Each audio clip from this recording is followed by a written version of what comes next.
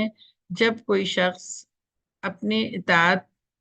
کا کے لیے لوگوں سے مطالبہ کرتا ہے تو یا تو یہ ہے کہ وہ ان سے کوئی بدلہ چاہ رہا ہوتا ہے نا، یا پھر یہ کہ اس سے پتہ چل رہا ہوتا ہے کہ یہ جو بات کہہ رہا ہے اس کے اپنے اعمال جو ہیں وہ ٹھیک نہیں ہے۔ ہمیں دنیا میں بہت سارے لوگ جھوٹے نبی کے دعوے، جھوٹے نبوت کے دعوے دار بھی ہمیں نظر آتے ہیں، یا مختلف جو کہنا چاہیے کہ دینی دین کے جبے میں جو لوگ دنیا داری کی دکان چلا رہے ہوتے ہیں، ہم ان کو اگر دیکھتے ہیں تو ہمیں صاف پتہ چل جاتا ہے کہ وہ اپنے ماننے والوں سے کوئی مال و دولت سمیٹ رہے ہوتے ہیں، اور دوسرا یہ ہے کہ اگر نہیں بھی ایسا ہوتا تو یا تو دونوں باتیں بھی ہو سکتی ہیں، اور یا ایسا نہیں بھی ہوتا تو دوسری صورت میں کیا ہوتا ہے کہ ان کے اعمال بتا رہے ہوتے ہیں کہ ان کے وہ سیدھے راستے پر نہیں ہے۔ لیکن ہم یہاں پر دیکھتے ہیں کہ اس چیز کو دلیل کے طور پر یہ شخص پیش کرتا ہے کہ یہ نبی جو ہیں دیکھو نہ تو تم سے کوئی اجر مانگ رہے ہیں، اور تم دیکھ رہے ہو ان کا کیریکٹر تمہارے سامنے ہے کہ پتہ چل رہا ہے کہ وہ سیدھے راستے پر ہیں۔ اور یہاں پر ہم دیکھیں کہ یہ شخص بھی یہی بات کہتا ہے کہ جو شخص، اور وہ شخص جو ایمان لایا تھا، اس نے کہا ہے میری قوم کے لوگوں، مجھے خوف ہے کہ کہیں تم پر بھی وہ دن نہ آ جائے جو اس سے پہلے بہت سے جتھوں پر آ چکا ہے۔ یہاں پر اس نے ہسٹری سے بتایا کہ تم لوگ، یعنی کہ فرعون کے لوگ، دربار کے لوگ اور اس کی قوم کے لوگ، کیونکہ حضرت نوح علیہ السلام، حضرت ہود علیہ السلام اور قوم عاد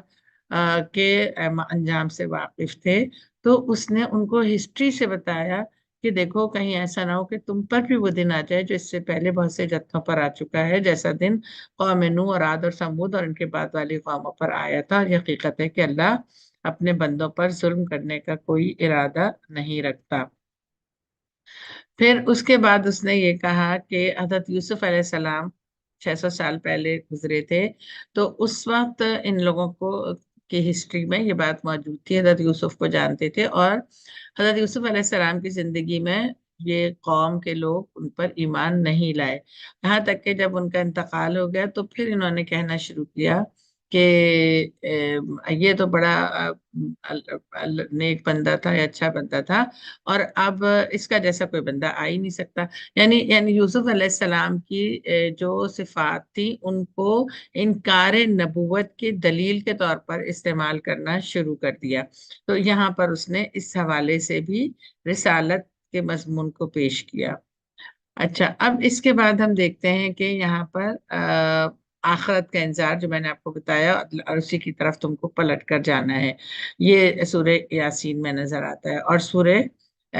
مومن میں اس شخص نے کیا کہا، اے قوم، یہ دنیا کی زندگی تو چند روزہ ہے، ہمیشہ کے قیام کی جگہ آخرت ہی ہے، جو برائی کرے گا اس کو اتنا ہی بدلہ ملے گا جتنی اس نے برائی کی ہوگی، اور جو نیک عمل کرے گا خواہ وہ مرد ہو یا عورت، بشرطے کہ وہ مومن ہو، وہ مومن، ایسے سب لوگ جنت میں داخل ہوں گے جہاں ان کو بے حساب رزق دیا جائے گا۔ اب دیکھیں یہ مضمون بھی پچھلا جو مضمون سورہ یاسین کے داعی کا تھا اس سے کتنی اس میں ہمیں مشابہت نظر آتی ہے کہ وہ صرف آخرت کا ذکر نہیں ہے بلکہ آخرت کے قیام کی وجوہ پوری، اور پھر اس کے بعد اس کی دلیل اور اس کا انجام اور اس کے دنیا کی زندگی اور اس کا تعلق، یہ سب ان کے ایک جملے میں آ جاتا ہے۔ یعنی لمبی لمبی تقریروں کے بجائے مختصر الفاظ میں اس بات کو اتنی خوبصورتی سے بیان کیا۔ اور پھر اس کے بعد دیکھیں کہ اینڈ کیا ہوا۔ ایک داعی کے لیے منصب شہادت اس کو مل گیا، وہ شخص بھی کامیاب ہوا، اور دوسرا جو داعی تھا سورہ مومن کا، اس کو اللہ کی مدد ہوئی اور اس کو کوئی نقصان، یعنی اس نے اپنی دعوت رکھی، اس نے وقت کے جابر حکمراں کے سامنے دعوت رکھی، اور وہ جابر حکمراں اپنی پوری قوت اور طاقت کے باوجود اس کا کوئی نقصان نہیں اس کو پہنچا سکا، اور انجام کار کیا ہوا، جو شہید ہوا وہ بھی کامیاب تھا، اور جو اپنی دعوت جس نے پیش کر دی وہ کامیاب رہا، خواہ وہ شہید ہوا خواہ وہ اس کو اللہ تعالیٰ نے اس کے قوم اور اس کے حکمرانوں کی سازشوں سے بچا لیا۔ تو کامیابی کا معیار جو ہے وہ بھی اللہ کے نزدیک جو ہے وہ نہیں ہے جو کہ ہم دنیا کے ہمارے پیمانے ہیں، وہ پیمانے اللہ تعالیٰ کے ہاں نہیں ہے۔ اللہ کے پیمانے کامیابی کے کچھ اور ہی ہیں۔ وآخر دعوانا ان الحمد للہ رب العالمین۔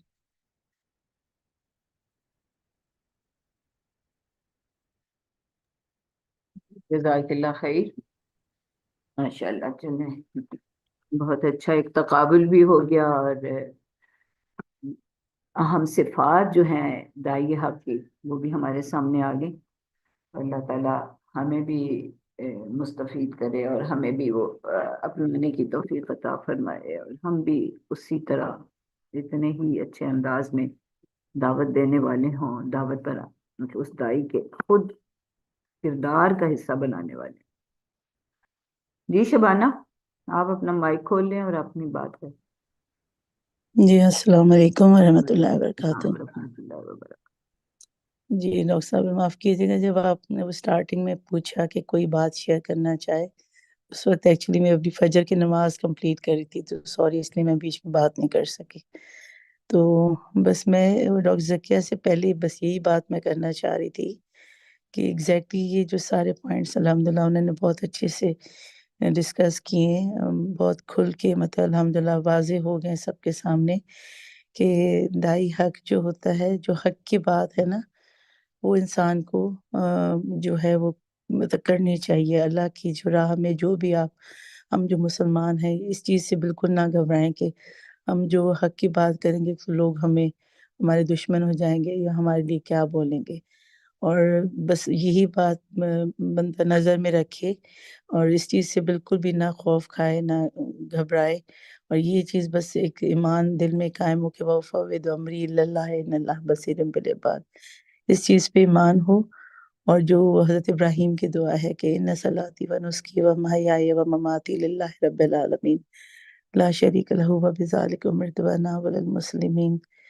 تو یہ چیزیں دو جب آپ کے ہوتی ہیں نا ذہن میں، پھر یہ چیز خطرہ بالکل ختم ہو جاتا ہے، ایک دل میں ایک سکون آ جاتا ہے، ایمان اور تازہ ہو جاتا ہے بندے کا کہ اللہ میرے لیے بیٹھا ہے، اللہ مجھے کبھی کسی کے آگے پشیمان نہیں کرے گا۔ تو حق کی بات کہنے سے گھبرانا نہیں چاہیے، بے شک وہ کتنی بھی کڑوی ہو۔ تو بس یہ میں شیئر کرنا چاہ رہی تھی۔ جزاک اللہ خیر، بہت ہی اہم بات ہے۔